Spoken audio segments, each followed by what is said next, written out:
I play Frank, Stephen's father, and the relationship is very much a relationship that I understand because it's an academic father with an academic son.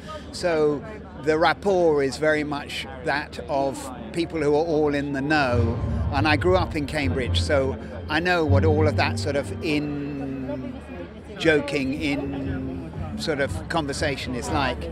So it felt very familiar to me. I mean, Frank is both, of his generation. That's to say, he is very reserved. At the same time, he feels incredibly close to Stephen, and that's his first, his first concern is with Stephen and what Stephen can do. So, if you like any parent, he veers towards, thinking about his son rather than thinking necessarily about the son's marriage. Well, working with Eddie and watching the performance grow was extraordinary because every time you would begin it, I'd be talking to Eddie and he knows my work and I know his only a little, and then to watch him put the teeth in and gradually settle himself down in the chair and find the physical form and gradually contort himself was pretty impressive, I have to say that. Well, Jane and Stephen's relationship is very particular. Jane commits herself to him even though she knows that his time is limited, that he's going to die. Now, the fact that he doesn't die means that a whole set of other kind of incredibly powerful emotional problems come surging up. And that, of course, is fascinating because therefore it adds the whole aspect of the unexpected.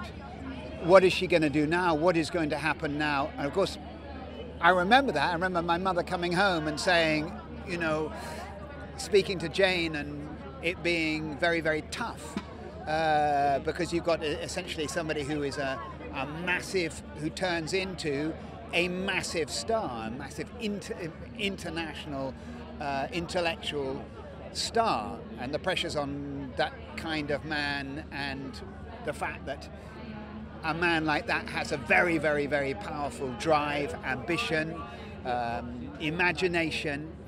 Necessarily, he is an exceptional person, and living with an exceptional person is never easy. And so that's an extraordinary story to play out. James Marsh is very special because he has an extraordinary eye for detail. He has an unerring sense for what is true, and he allows you space in order to offer something up that you think might be useful, but the moment it isn't useful, he tells you directly.